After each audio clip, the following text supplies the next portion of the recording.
Dalam rangka memperingati HUT Kabupaten Oku Timur yang ke-15, pemerintah Kabupaten Oku Timur menggelar Istighosah Akbar yang bertempat di Balai Rakyat Pemkab Oku Timur. Dengan mengusung tema Kita Bangun Oku Timur dengan kerja keras, kerja cerdas, dan kerja ikhlas menuju Oku Timur aman, nyaman, dan sejahtera.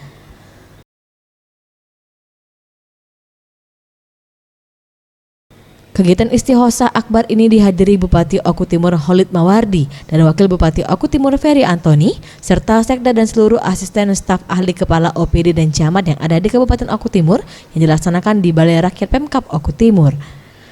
Menurut Bupati Oku Timur saat sambutannya mengatakan, dengan kegiatan Istighosah Akbar ini diharapkan semoga menjadi semangat ke depan dalam membangun bumi sebiduk sehaluan.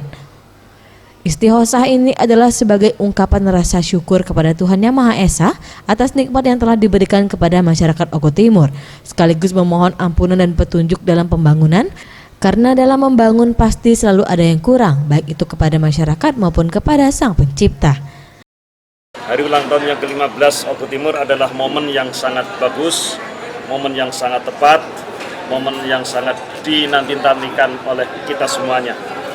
Selama 15 tahun yang lalu kita memekarkan kabupaten ini dengan modal tidak punya apa-apa sama sekali.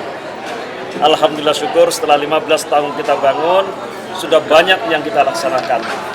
Tetapi ternyata di hadapan kita telah menunggu lebih banyak yang harus dilanjutkan. Dan alhamdulillah syukur tahun 2019 telah ditata organisasi perangkat daerah yang bagus dan secara bertahap juga akan ditata sumber daya manusia yang pas. Tim Liputan Sriwijaya TV.